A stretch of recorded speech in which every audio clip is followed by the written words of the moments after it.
All right. Thank you and welcome for joining us. My name is Nikita Polikov. I'm a senior fast track engineer on the customer partner success team at Microsoft. Today we're going to talk about implementation best practices for Dynamics 365, making a move to the unified interface. The objectives today are simple. We want to understand the value of this new unified interface. We want to see some real-world examples of customers who've already made that transition. And make sure that you leave here armed with at least some kind of a reference plan or a playbook for how do you accomplish that transition for yourself. So how many of you are familiar with the unified interface or what that term means? Okay. How many of you actually have it already in production? Fantastic. How many of you are using mobile solutions? Okay. Very good. So I want to first start with discussing what is unified interface. And a unified interface is our new presentation client. In some ways, you can say a new player for all of the apps in Dynamics 365 customer engagement or model-driven applications on top of CDS. We got to go back a little bit to the history to understand where this new modern interface came from. We have a number of client or surfaces where you would consume Dynamics, right? You got web, mobile, Outlook, or the Service Hub experience that maybe some of you had a chance to produce. So in our previous versions, what we actually had is a number of different players and UIs, right? So they're actually specifically individual pieces of code that were looking at the configurable metadata that you've defined, the views, the forms, and your configuration, and would actually play that back for you either on the desktop, right, through the web browser, through the web client. On mobile, we had a mobile application that had its own interpreter and renderer for all of that. And there were some gaps and differences between the two, if you recall. Outlook had its own, and the Service Hub had its own experience. When we moved to Dynamics 365 version 9, we made a lot of investments and released the new unified interface. Our first goal was to make sure that we're actually going to concentrate our engineering efforts and investments in replacing the players for mobile, Outlook, and the Service Hub, and bringing them together under the unified interface while maintaining the parity for you to continue working with your primary interface, where a lot of your users live today on desktop web browsers, and retaining the web client. As over time, as now Dynamics 365 has been launched for some time, we're making more and more progress of adding features and capability to the unified interface. That leads us to today, where we actually have enough of the capabilities to where I feel confident standing in front of you and asking you to begin that migration from the web client to the unified interface.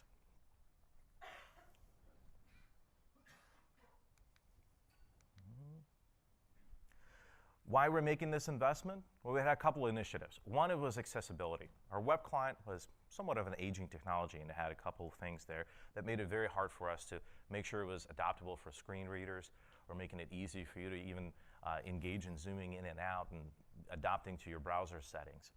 So we invested in accessibility. We built this unified interface from scratch, from ground up. That allows us to make sure it's using the latest web technologies, which means it's faster, it's more responsive, it's more responsive inside in the way that it fills the screen, no matter how, if you got a super wide, high definition monitor to a very small phone screen and everything in between. We also reduce complexity for engineering team. It's also very important for us. What does it mean for you? I don't care about your cost, Nikita. Why that's important for you is our investment and ability to meet you with new features, meet you with new investments, right? So making the move to this new unified interface, you'll be able to realize a lot of the things and exciting technologies and announcements that you see in keynotes, right, from us, that you see in capability. We still have to maintain the web client for you because many of us, maybe even over a decade, sometimes know how to configure it, know what to expect. You know, we're following up on JavaScript and modernizing some of that. But you've been on that client, you know what to expect. We're still going to keep that around for you, but we want to make it very clear that unified interface is the primary experience moving forward. You start noticing that with our releases, where we're making new investments and new features are launching only in that experience. Say, why unified interface? Well, first of all, there's new UI. Obviously, there's a new menu. I know we keep flip-flopping, changing where the menu is, how it looks. I think this is the last time, we promise. But the menu also reflects a little bit, you had some chuckles in the audience, you must have been with Dynamics for a while. The menu is new, but it also reflects a little bit of the theme and experience that you're going to experience across other Microsoft web products or other products from Microsoft that use the new design language.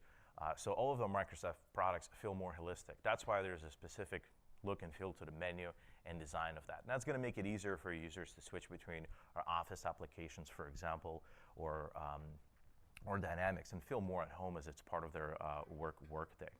This responsive design goes to speak to specifically how zooming or taking up and using the best of the screen real estate. If you got a 4K super wide screen, we'll take advantage of that, and I'll show you in the demo how there's actually a specific capability that lights up the more screen real estate you give the UI.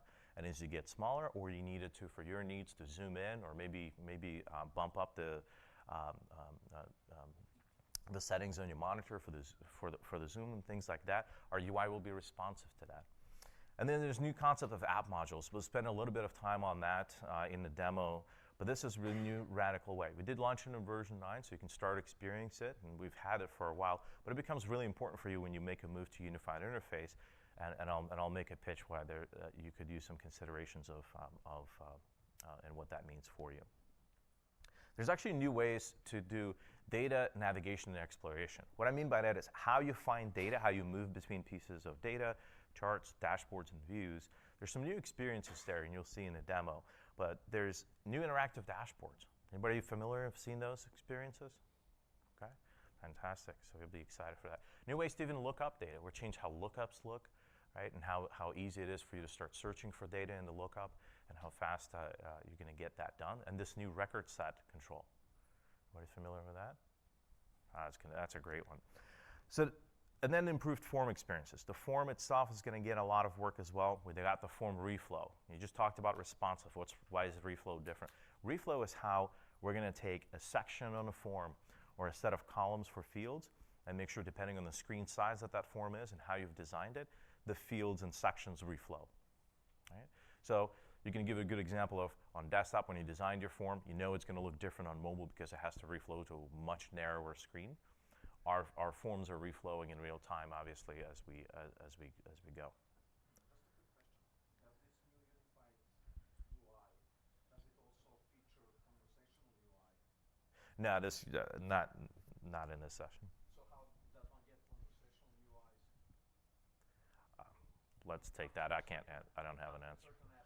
The question was conversational UIs, and I don't have an answer for that topic at this moment. So the reflow is reflow of sections and forms. That's when you do the metadata configuration. So you've been designed and done that for you. We got some new controls there on the form, like Stack Panel. We brought that over from Service Hub. And custom controls. Custom controls including a large set of out-of-the-box custom controls that we have, and custom controls that you can start building. But really, I'm going to continue my pitch and say, the unified interface is the only place where finally, and people have been with Dynamics for a while, where you get to realize configure once, deploy everywhere. I think we haven't used that term for a few years, but we're finally here again using that term. What we mean by that is that configuration that you've done for your views, your forms, now follow used truly everywhere. Our Outlook experience is mimicking our mobile experience. So once you get on the unified interface and you designed for desktop and you understood and tested for reflow, and you test it on mobile, you can take that experience to Outlook. You can take that experience to Outlook on a mobile phone and have the dynamics be shown inside of an Outlook on a mobile phone within that experiences. Because of all of that technology and reflow, that's working. Even better, the configuration and feature set across those devices is nearly identical. So you're not wondering if your fields are going to show up differently, if your custom controls are going to render differently, or if there's going to be parity in the way that we're treating, for example, JavaScript and APIs on that form. So it's very important for you because the value realization as a configurator and as a business investing in configuring and customizing these experiences in the UI, you need to make sure that you test for one interface and you're not going through and making sure that, now I got to have branches and things and do differences that you have to potentially do before. Our out-of-the-box controls, our new out-of-the-box controls are only possible in this interface. We've started them on mobile, so if you've seen them in our previous versions on mobile, where we got the 5-star rating, you can actually have the 5-star rating control, right? You get some sliders, you got some toggle switches that are finally different than all of our controls that look nearly the same for almost a decade, including the PowerApp component framework. PowerApp component framework is extremely important for us because that's going to allow you to build these controls, not only for fields, but also for views and subgrids. So it's really important for you, and there's a lot of sessions in this conference and beyond about the PowerApp control framework, but it's only possible when you utilize the unified interface. Embedding of the Canvas app experiences. If you've ever seen a PowerApps demo for the last few years and you might have had a fear of missing out moment, don't worry. You can finally start using both of the UI, so you never have to feel like you made a wrong choice of going with Dynamics and only said, I wanted to have free-form design and I wanted to maybe design something that looks very, very particular to my business and be able to collect data and experiences. You're going to be able to, kind of have your cake and eat it too, while realizing value of the unified interface and all the goodness it brings, and combining that with the Canvas app experiences. Embedding of the Power BI. You've seen this, you heard this. What's so different about it now? Once again, it's more of a control now that I can place on the form. So now I can have contextual Power BI that has filtering being passed to it. Once again, only possible in unified interface forms. And the only place to gain performance, not only in UI, I've said we built the UI from scratch using our modern web technologies, but also we built the UI and all the capability not only enables it to be fast, but also fast for the users in terms of quickness. It's quicker for users to accomplish tasks. For the customization, obviously there's some new APIs that are available for you in JavaScript on the front end. You've likely made some of those migrations already when you went through our last version modernization. But more importantly, this PowerApps component framework that defines metadata ways for you to configure custom controls.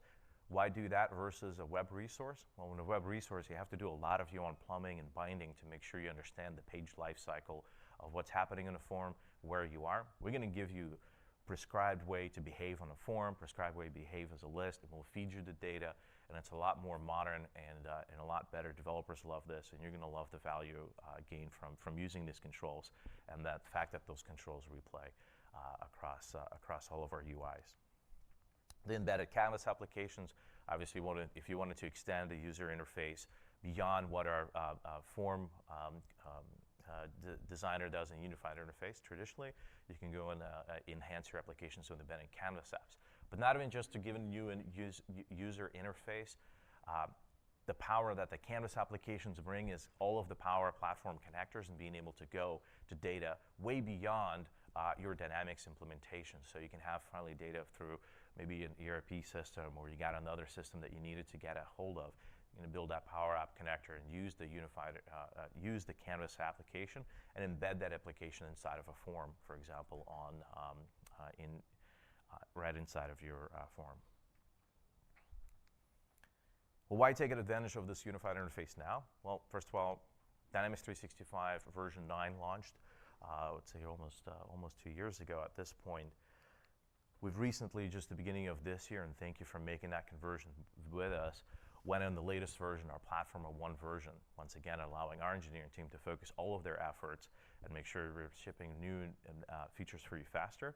But now that everybody's on one version, earlier we did a raise of hands, kind of who's familiar with the interface, right? Who's maybe using it, and some people raised their hand for mobile. Well, good news, everybody that's on version 9, so all of you today who are using mobile, so all of our online customers on mobile, you're already using unified interface because the mobile app is unified interface. So I could stop right here. I'm sure you want to find out more. So the new application investments from Microsoft. The new Microsoft Marketing Solution application was born only in unified interface. That team did not invest their time in building you a web client version of that. It's only in unified interface it launched with that. Field service, latest version of the field service solution that we have. Right? When you make that upgrade from field service version 7 to field service version 8, you're moving to unified application only. There's no more web application version of that as well. So as you start thinking about, there's going to be more and more momentum and urge for you to get to this interface. And obviously, as we're making investments, this is the only place that we're making the investments. So let's take a look. I'm going to run you through a couple of my presentations to just show you the difference of the unified interface, a couple of features and tips and tricks, for using the unified interface for you.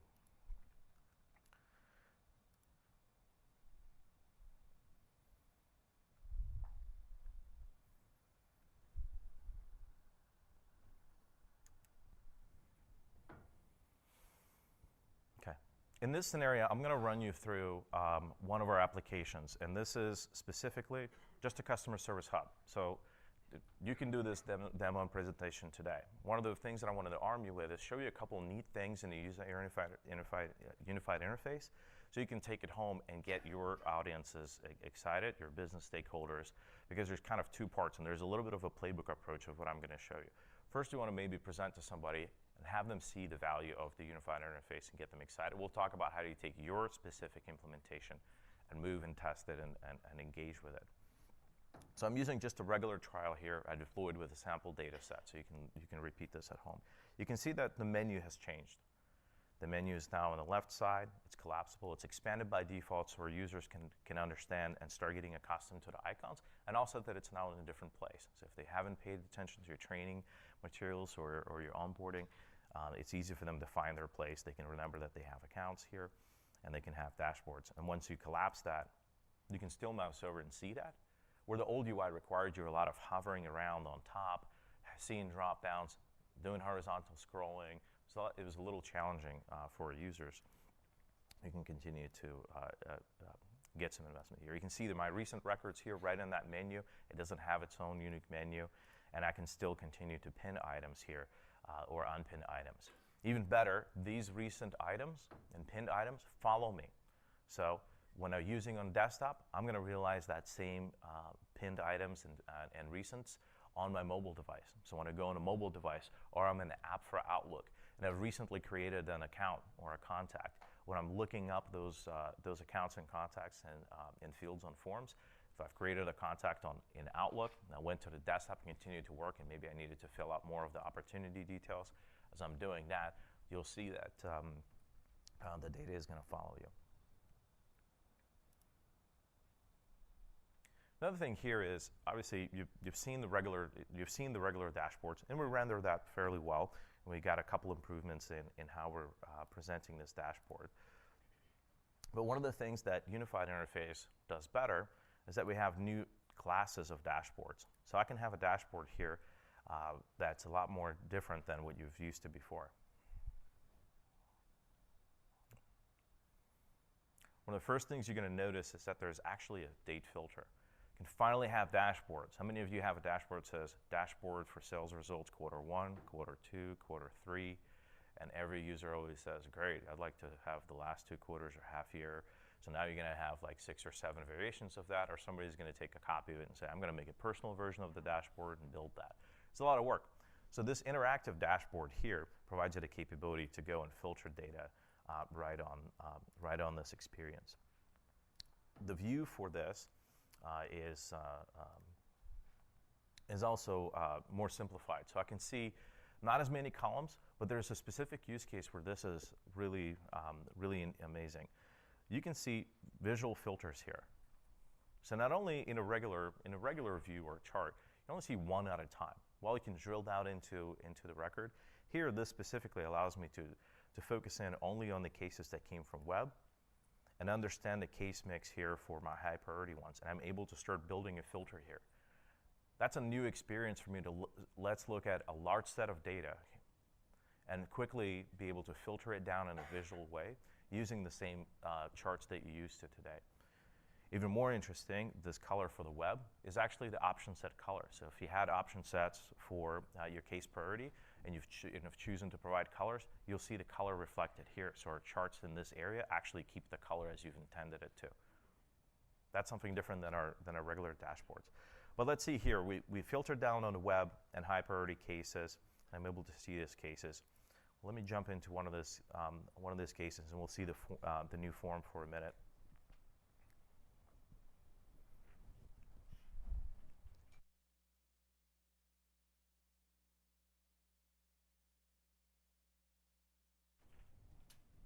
Maybe I shouldn't pick a trial next time for a demo. Okay, so you see the new form.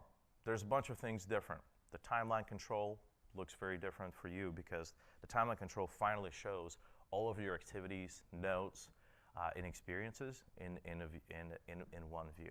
You see a new control here on the right. That allows me to switch between experiences without having to scroll down. This is our stack panel control. So you can do a lot more experiences within this form. You can see our business process flows are still here. You can even pin the business process flow to the side and continue working with the form and switching behind our tabs. But if I remember, I came to this case because I filtered down my previous list between high priority and cases that came from web. If I wanted to switch between records, there's a small but amazing button just to the left here in the top menu between the navigation and the first control. When you expand it, this is the record set selector. So the view that you just came from that was filtered, that record set is carried over to you on the form, and I can visually switch through these cases and navigate and do whatever my punch down work is when I'm going through these cases without leaving the form on the same screen. Okay. One of the things that we talked about is how this UI is responsive. So as I'm zooming out, these experiences are maintaining high fidelity, so it's not that I'm losing and having things pixelate. These things are responding to my browser needs well. One of the things that we do is, I'll show you, for example, in the main tab, something interesting happened to the cases. In the stack panel, all of our controls are aware of the size they have, and they can have specific breakpoints defined. And if you build your own custom controls with PowerApp control framework, component framework, you'll be able to define the breakpoints and how your controls will render depending on how much size that control has. So for example, this is many times how I've seen somebody get to this experience, right? They'll have the control expanded here, this expanded there. You start collapsing this, and you noticed that my recent cases went from kind of this card view, because it didn't have enough space to show all the columns, back to the grid view the more space I gave this control. So if I expand it again, you'll see that this went in and displayed it in a more friendly way because it didn't have as much real estate for me to contribute. Same thing if I zoomed out. If I had one of those really, really high density 4K screens, we'll take advantage of that UI. So one of the things you're going to do is, once you're going to start playing with this interface, is you want to see how your forms respond and react, and you want to understand what kind of use case do you have. Do you have a call center where you know the machine types and you know the screen resolution to design to? Or do you have a varied field force that has many different machines? Or maybe you have non-captive users, right, that are using their own personal machines, and there's a wide variety of what they're doing. You can test and understand that this UI is going to mold to their shape. Somebody's watching sports on their phone. All right. So we showed the responsive design here in this demo. So one of the things that you probably say, okay, that was neat, Nikita. You showed me the new interactive dashboards. You showed that it has the filtering. You can get to a record and quickly navigate. That shows you a version of us improving a capability of us letting you basically improve the quickness of one of the navigational experiences. But when you're talking about your application, you're probably going to have your users and stakeholders. You're going to need to prove that this is not completely drastically different than your existing experience.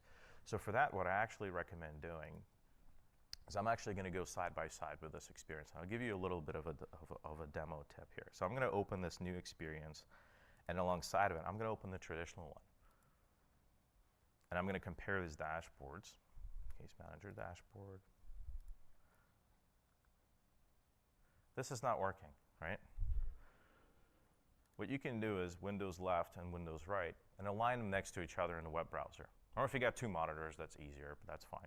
But when you do this, there's differences you're going to see. You're going to see differences in the way the web client and the unified interface, they're going to reflow and maybe break at different points. But you see that you got the same data. One of the first things that everybody wants to know is, did you move my data? Is this a new app? Is this a new experience? It's the same app. It's the same data. It's the same user roles. It's the same everything that you've designed. So one of the things that I recommend, and many browsers support this, when you zoom out, you can see more of the experience. What you're seeing here, that my experience here is being responsive. So what I recommend doing is going kind of side by side. So we looked at this dashboard. Obviously, there's not even a comparison when we talk about moving to this interactive dashboards of the experience we can deliver. But if we look about, if we go to our cases,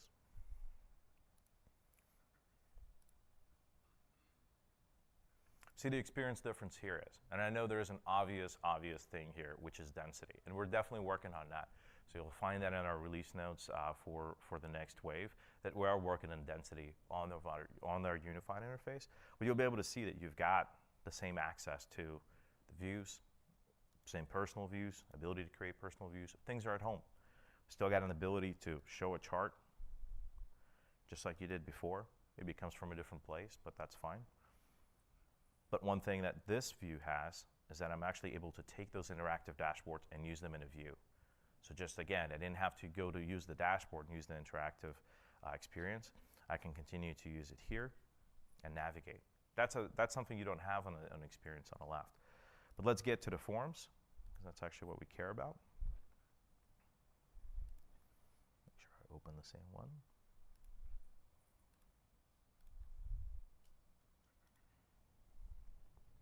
Same thing here, you want to play with the zoom to be able to just show a little bit of the difference, because your forms are obviously not really designed here. What you're really seeing basically when you split your screen in two is frankly more of a tablet view in that experience.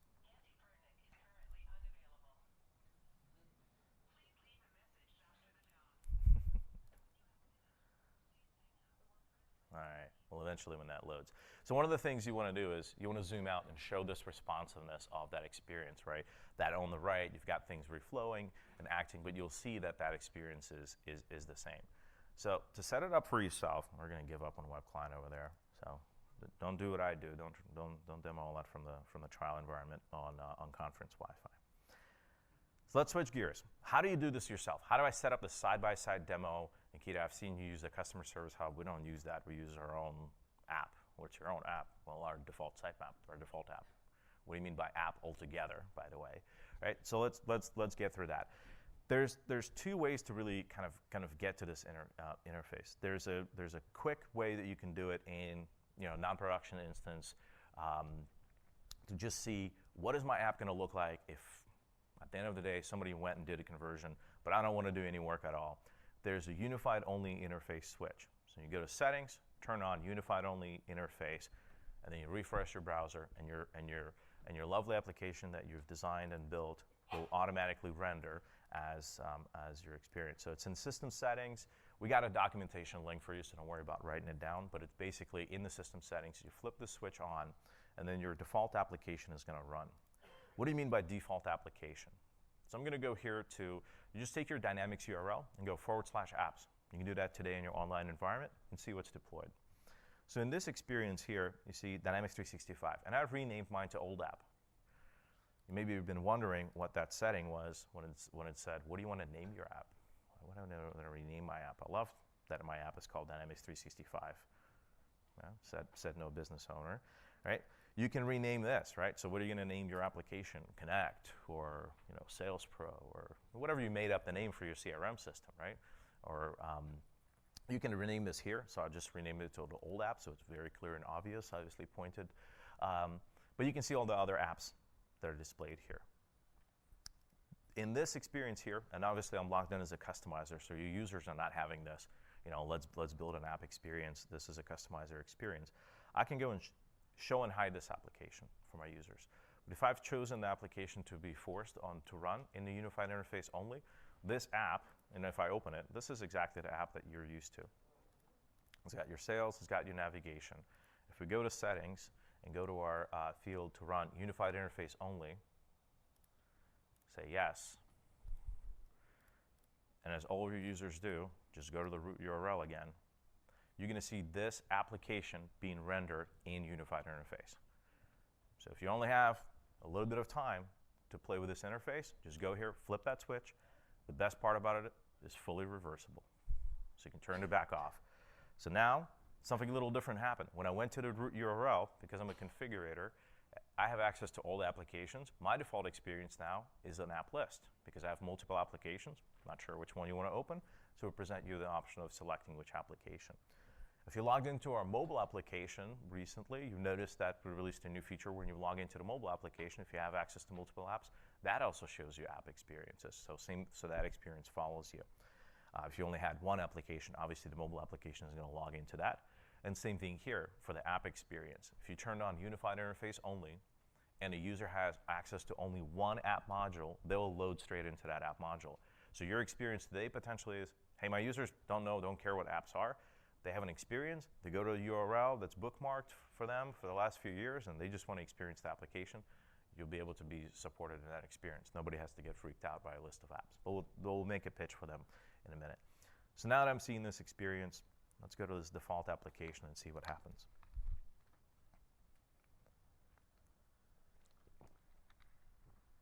Oh, we see this application that was rendered for us in the unified interface. There's even a banner here for a customer that says, you might not be getting the best experience because you haven't really tuned it.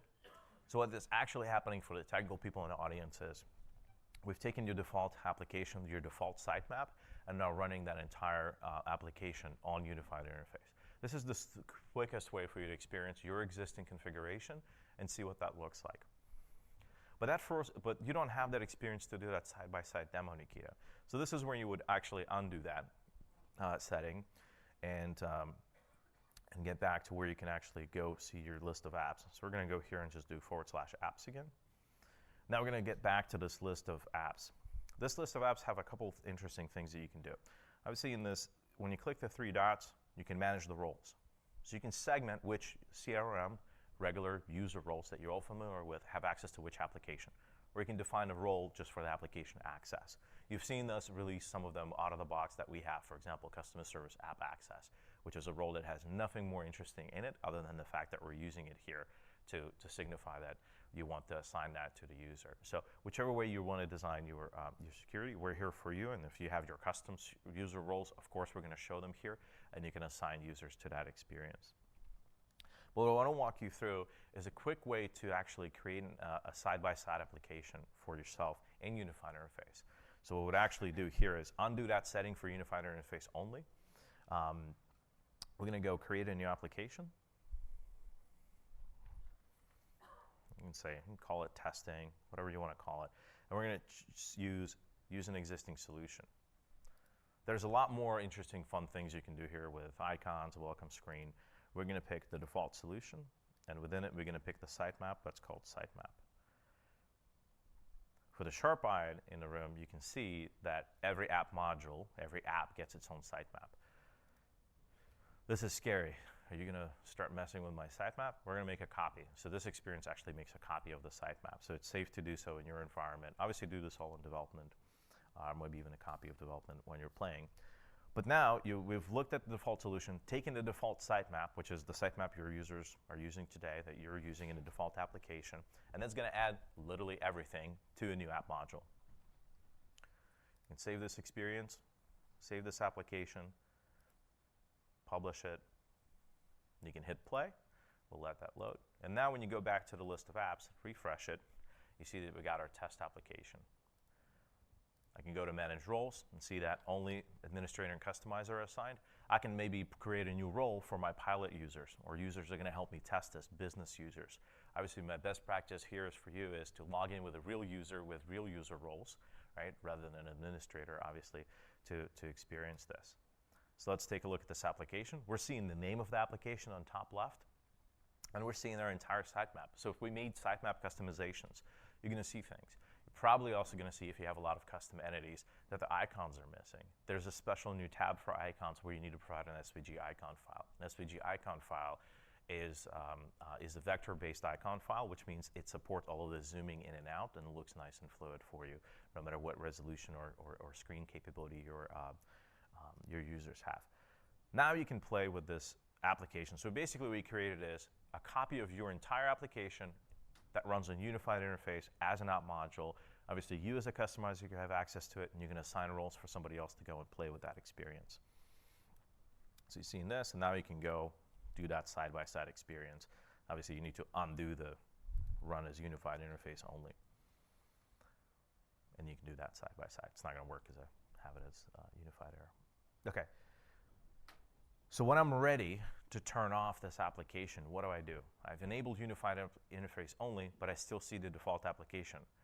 Maybe I'm going to build a new app module and configure everything how I want. How do I get rid of this old app? I built a new fancy shiny application here.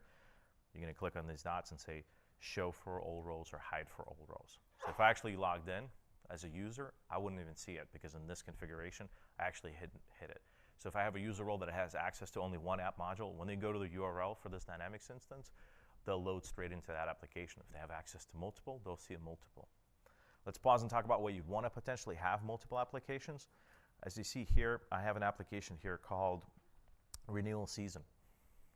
So because I can go and modify my application and see what's available in it, I know that I have specific forms, views, activities, and dashboard that my business process maybe needs to do during renewal season that are very different than the regular application. So not only I can have purpose-built app modules, so same user, same security model, but I've trimmed out the experience maybe with a specific form that has sections that are pulled up that are specific to my renewal cycle, that has the views and dashboards that are only relevant to that view, to that experience, and even the entities, and I'm able to design an experience here. So for example, in this application here, I'm only bringing a dashboard. I picked just a few dashboards that are relevant to that process. Obviously, I still see my personal dashboards in this experience. I'm able to see, just a few entities that I need to have access to. The users still have access to and sees them within an application. So if you've got a subgrid of opportunities and things like that, they're still going to show up. But it's much more simplified. How many of you hate that the view dropdown has 3,000 views that was shipped for you? Right? Okay. You can go to an app module and pick just the views you want to show to your user and differentiate them. Does it break my security? Absolutely not. The user still renders, and we still follow the user security model. So if they see my accounts and they see just 5 records, when they go to all accounts, obviously we don't do anything differently. It's the same definition and security that we always had, and everything follows suit. Even the same experience when you get to the form. Obviously, you can have multiple forms on the form. I've drastically simplified this one, compared to my play environment that has 8 forms in the background here that I'm using for playing around. So I can simplify and drive an experience where I can have a seasonal application, or maybe an application for managers, because for example, your sales manager or customer service manager has different views and dashboards that they operate with, but your maybe seller or caseworker wants to have more of a simplified experience. The app modules is the place to do so. So I'll show you one last item here, is that on the right, and I've done a really good job blending it in, but I've added that it is a canvas application.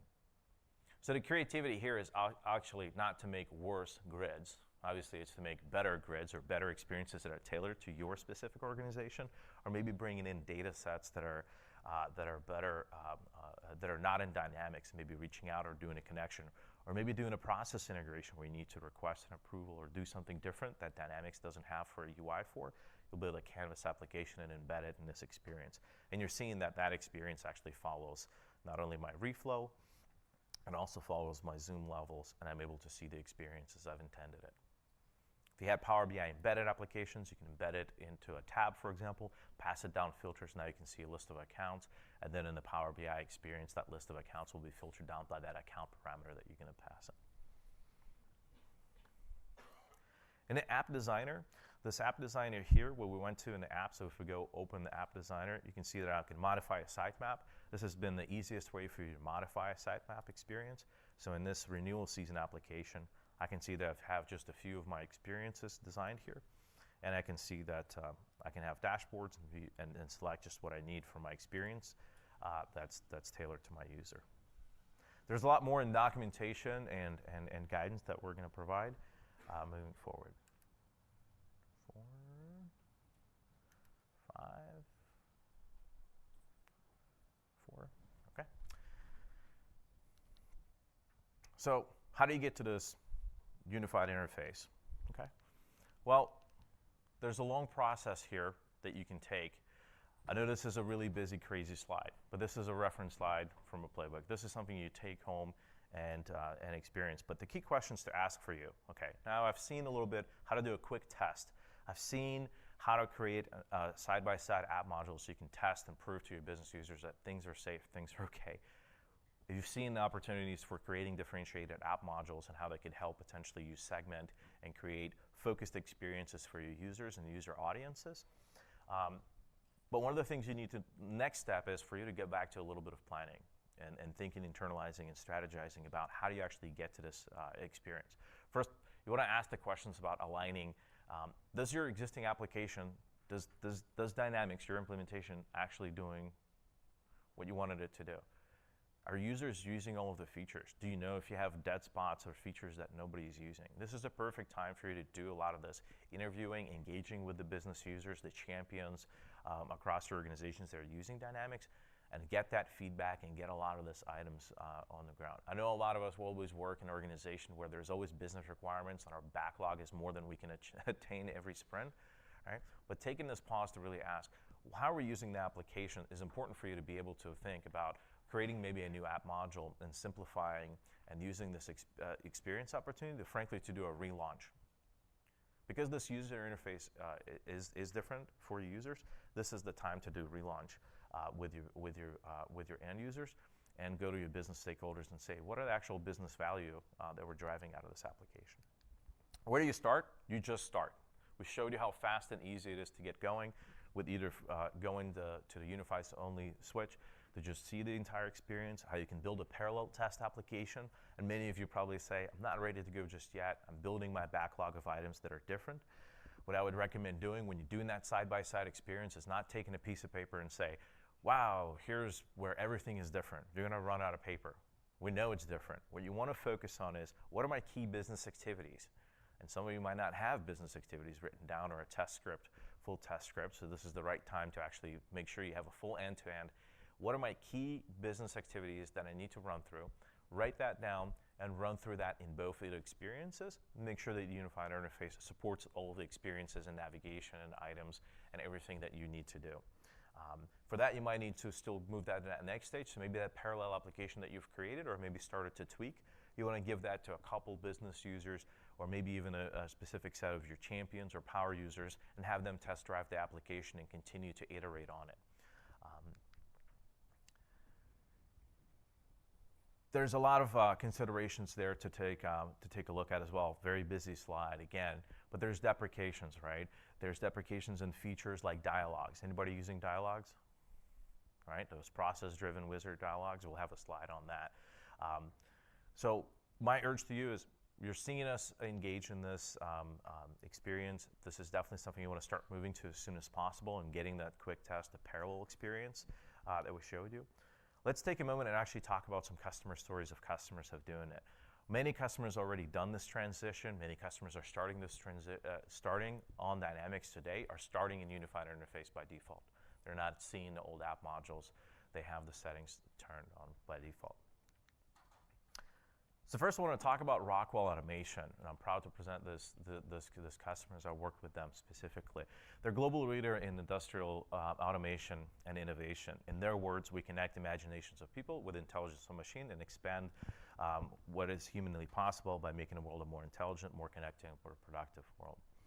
All right, so Rockwell Automation has a sales implementation that's rolled out globally.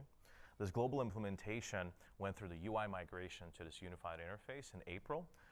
They're using the unified interface setting only. So their users are no longer going back to the old UI. They literally can't.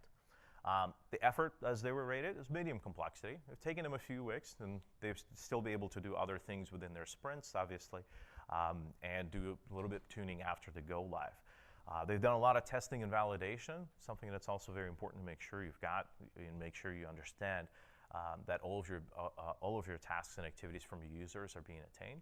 And they maintain a list of some gaps, some issues, some things that may need to fix in code, some things that maybe, okay, there's a different way that the experience is running, or maybe I can't potentially do some things, and some wishes and improvements, and work with their implementation partner, Microsoft, to just kind of understand what's happening and what you can do.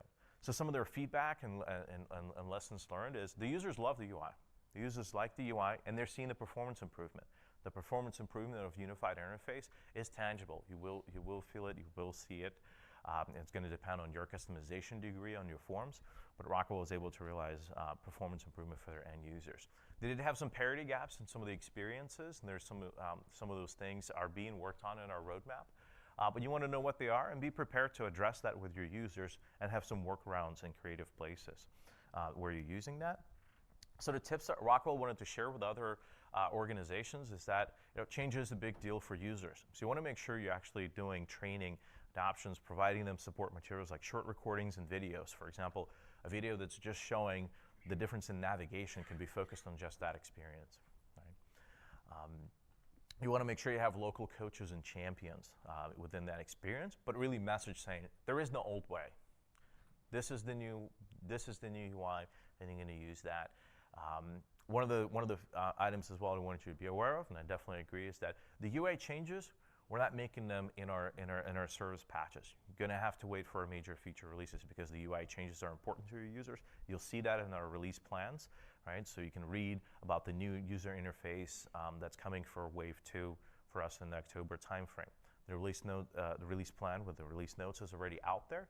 You can read about the UI changes, and you'll be able to, once the preview program is enabled, be able to experience that. But you wouldn't want to experience that just real time without you being prepared and your users getting surprised and your training teams getting surprised. So that's why there's a little bit of a latency with that. When we make UI introduce new features, we're going to have to tell you about them, have you have a chance to experience them in a preview fashion, and then have the communication plan, and then they'll roll out to the users. While it is slower, it is safer, more manageable for all of us. And because they made supported customizations, they were able to attain this result faster. So you're looking here in this example that they're using their sitemap. Obviously, their navigation represents their business process, and that's important for them. They're still continue using their dashboards, and they're delighted that the user dashboards, personal dashboards that are created, are there, and they have to do limited efforts in updating. One of the tips there that I would give you is that the timeline and the relationship assistant are two different blocks in the new UI dashboard, so you have to do a little bit of tuning there for what you want to show on the form. You see that they've customized their opportunity form to meet their business needs. They see their tabs are customized to their business process, is customized to their needs. And same thing on our account form, and you see that they're using that task selector. I want to thank Rockwell for sharing these tips and their story with you, and there's many more customers like Rockwell who are already doing this today. For example, bpifrance is a French public investment bank, and their mission is to help French companies finance and grow their projects with focus on innovation and international development. They use Dynamics 365 for a 360-degree view of their customers to manage their sales, marketing, customer service, business processes. bpifrance launched an experience with an app module that has a welcome page feature. That welcome page feature is exactly one of those tips that you wanted to follow as well in best practices, where you go and train your users and provide that experience of, hey, what is this app? What's new? How do I learn it? And maybe even use this for publishing other content for users, and even have a helpful tip of how to not have that ever pop up again if you're an experienced user. They have a customized account form, and they're using custom controls. That middle section over there, you're seeing that they're using specifically some iconography to denote what type of an account experience they have. That's a PowerApps component framework control that they were able to design and build for their experience.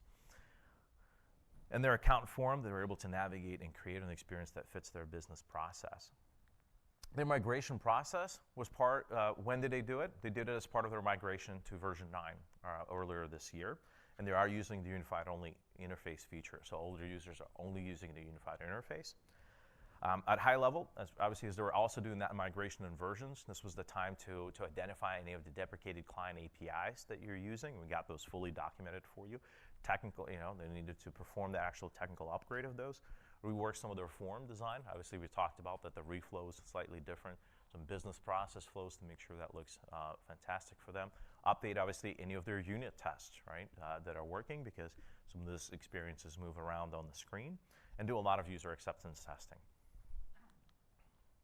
Let's talk about some more tips. Another take-home slide with a lot of information. You want to understand the app model. as we showed you. The app model there and how to be able to create either a seasonal application, a focused application, because there's many different ways that maybe fits your business. Maybe you're going to just do unified interface only and take the default application and customize it and not mess with apps today. I do encourage you to consider if that's a fit for you to maybe create a new app module and bring just the select set of experience, simplifying some of the experiences for your users, or even creating differentiated ones for example, for a seller or a sales manager.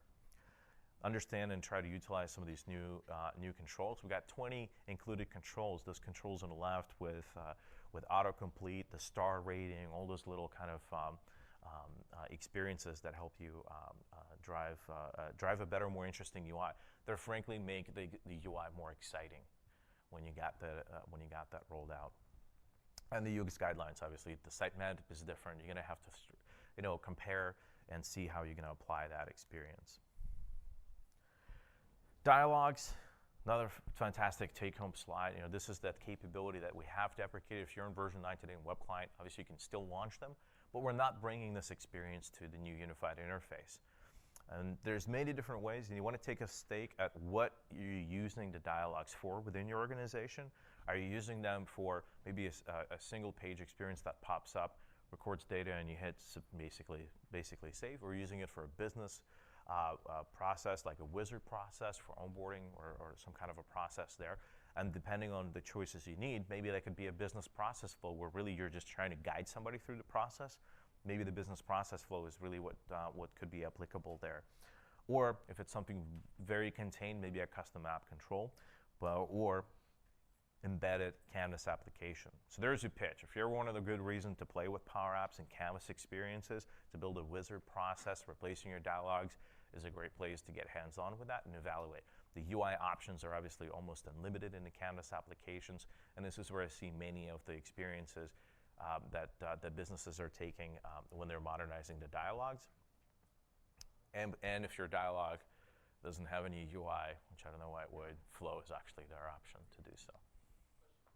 Mm-hmm.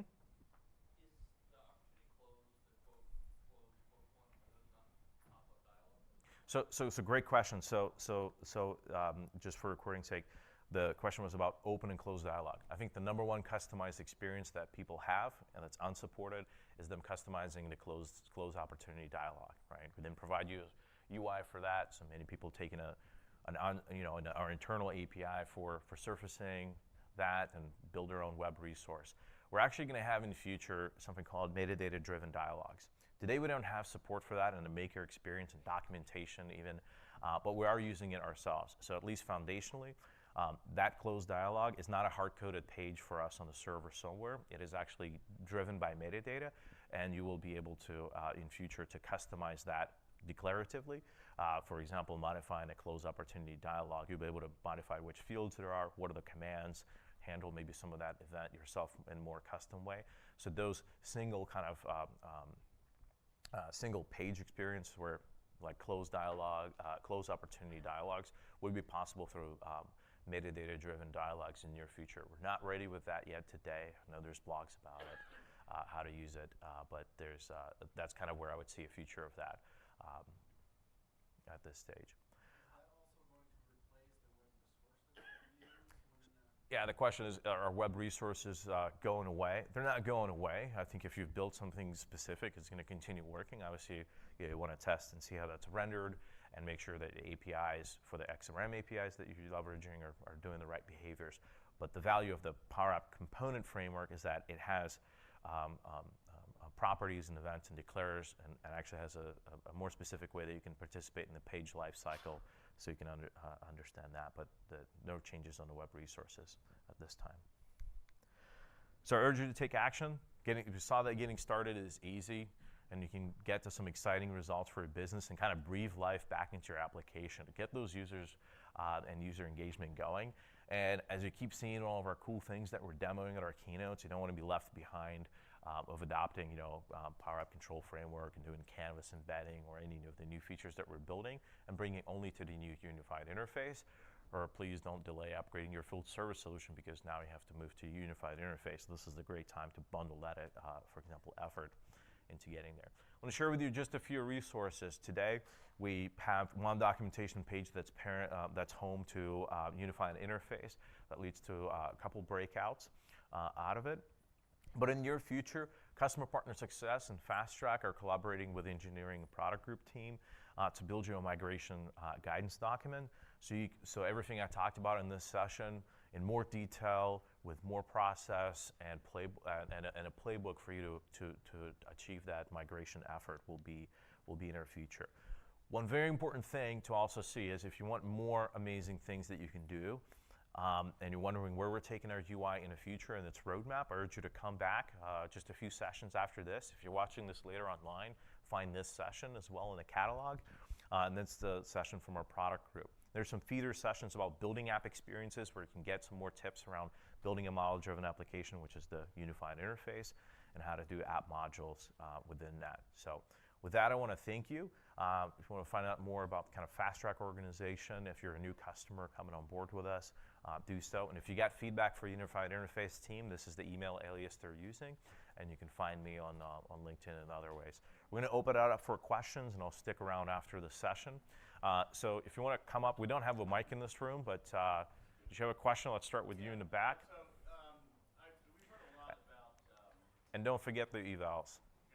about possible deprecation of the web client and when that might happen, or is the plan to actually do a single deprecation event, or is it to slowly phase it out? So the question was around the tactics and exactly how the question assumed the impending deprecation of web client. It's a great follow-up question for the presenters and the roadmap presentation. Sorry. Yep.